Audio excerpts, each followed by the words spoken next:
Hello, Cs. Welcome back to the Other Side of Dreams podcast.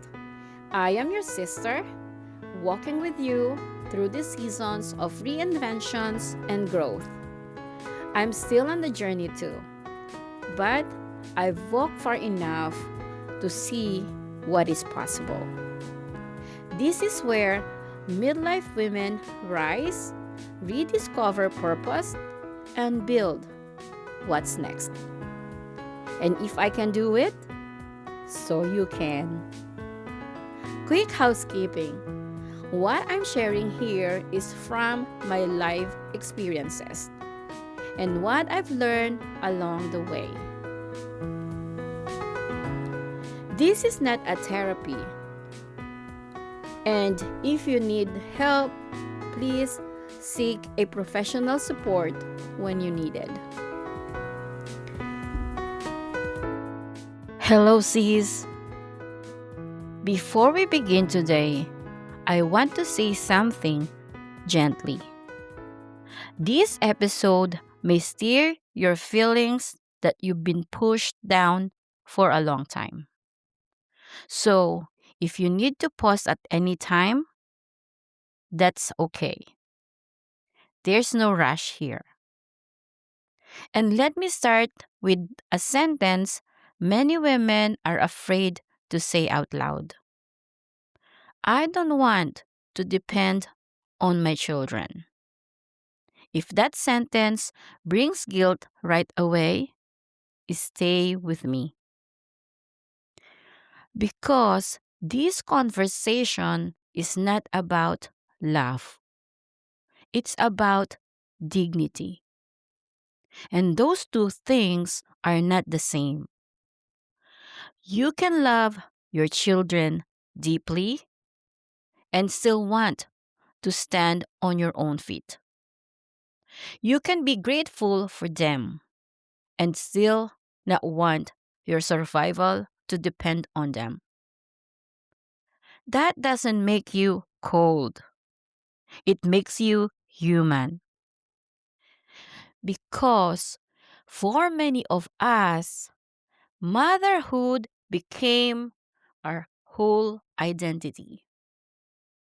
We planned our lives around our children's needs, and we worried about their futures more than our own.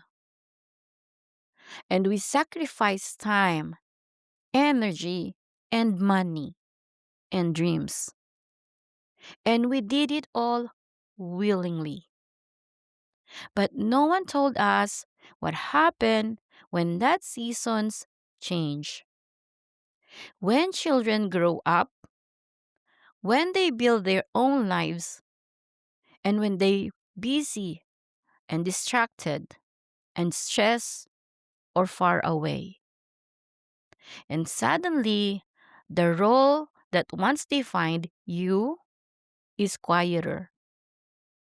And with that quiet comes uncomfortable questions. If I need help, would I really want to ask them? Not because they wouldn't help you, but because something inside you resists the idea.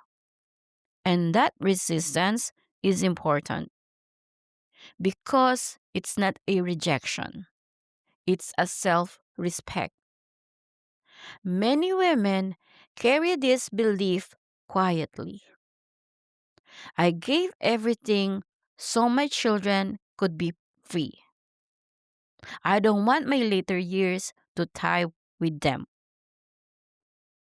That belief doesn't come from bitterness, it comes from love and also from pride, but the healthy kind.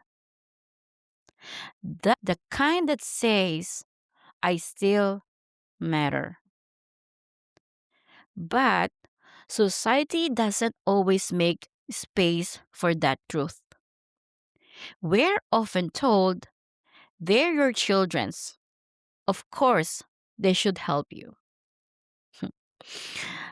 Family takes care of family. That's what children are for. But here's what those statements ignore.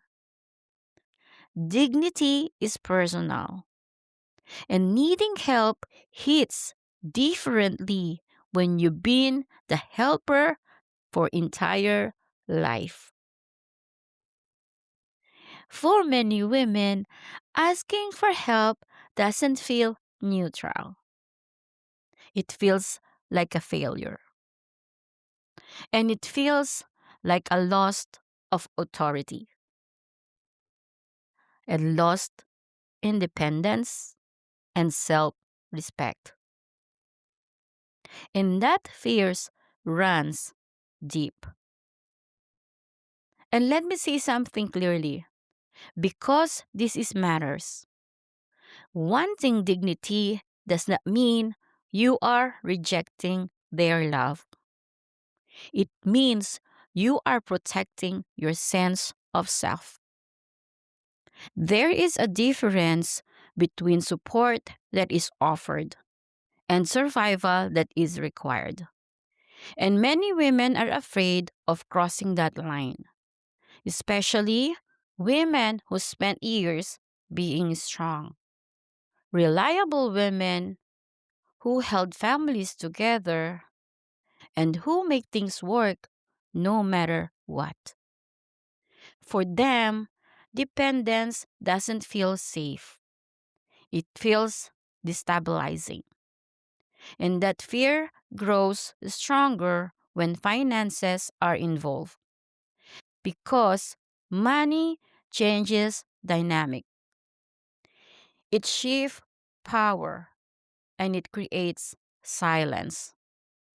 And it introduces unspoken tension, even in loving families.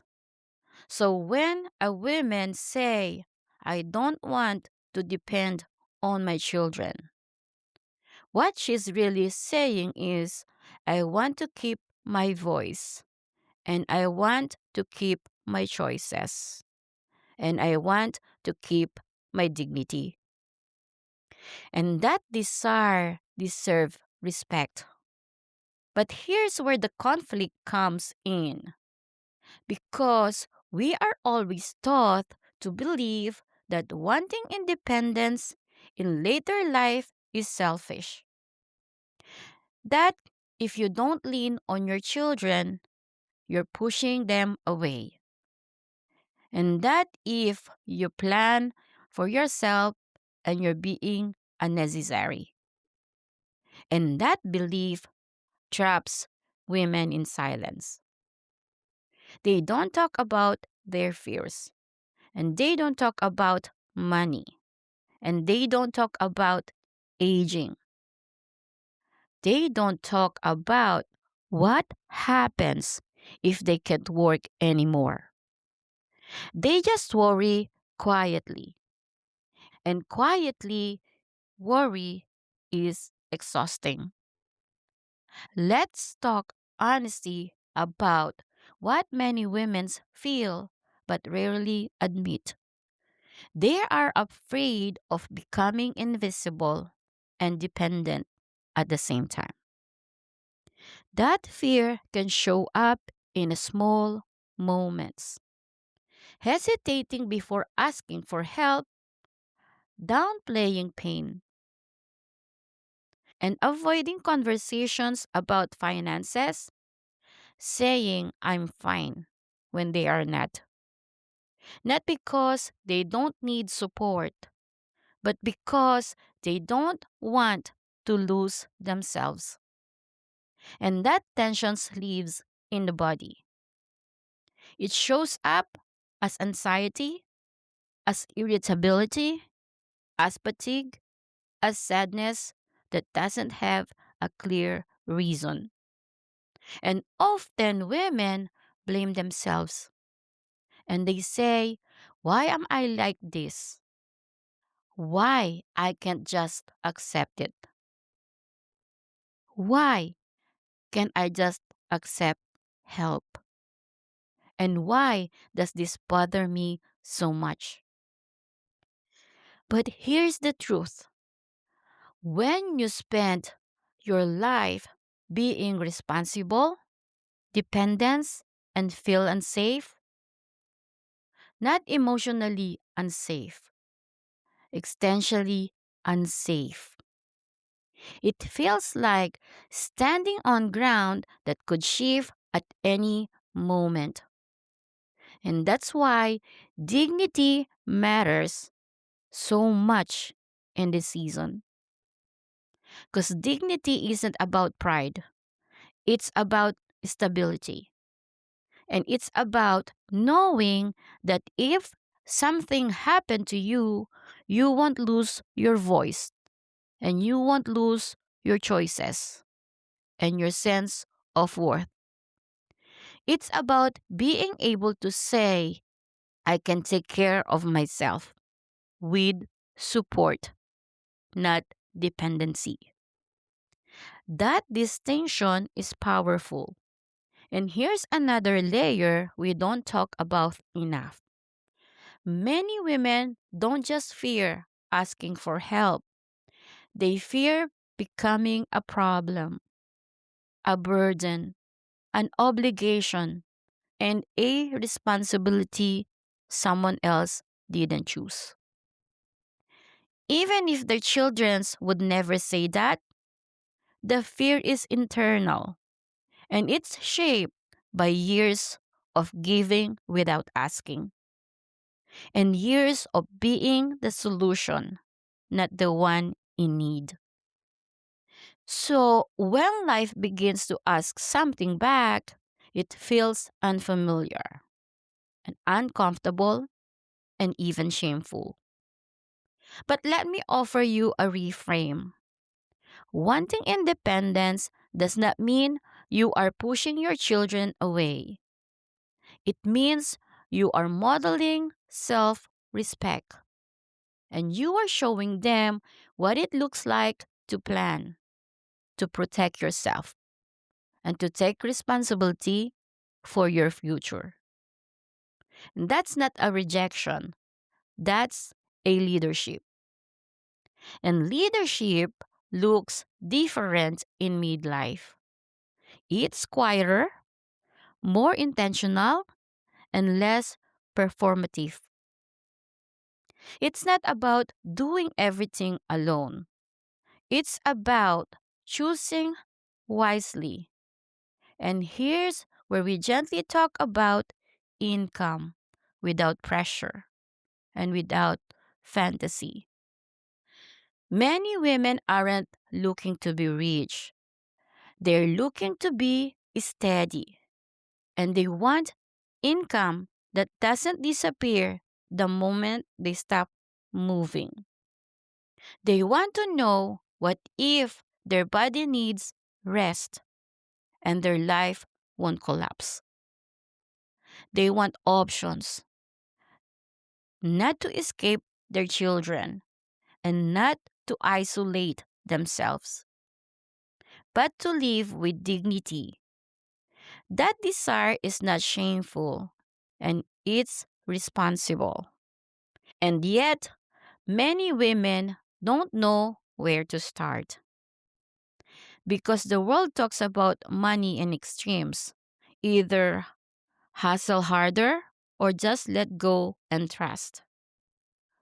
Neither of those speak to the woman who's tired but careful, and the woman who can't afford big mistakes, and the women who values stability over excitement. And that's who this podcast is for. And we are allowed to say, I want support, not dependence. And I want income, not pressure. And I want dignity, not fear. Those statements can coexist with love. You don't have to choose between independence and connections. You can have both. But it starts with permission and permission to admit what you want and permission to stop feeling guilty for planning and permission to imagine a future where you are supported without being diminished. These seasons of life isn't asking you to disappear. It's asking you to redefine strength. And strength now looks like a foresight, like boundaries, and like protecting your energy and your dignity. And if today's all you realize is, I don't want to depend on my children, and that's okay, then this episode has done its job. So, in the coming conversation, we talk about why working harder stop working and why stability comes before passion, and how to think about creating income in ways that honor your body and your values. Not fast, not loud, not reckless, but steady, respectful, and real. But for now, I want you to sit with this truth. You can love your children deeply and still want to stand strong on your own. That doesn't make you selfish, it makes you dignified. Thank you for being here today. If you enjoyed this conversation, follow the shows and share it with a woman who needs it. And if you have a story or topic in your heart, reach out. This space is open.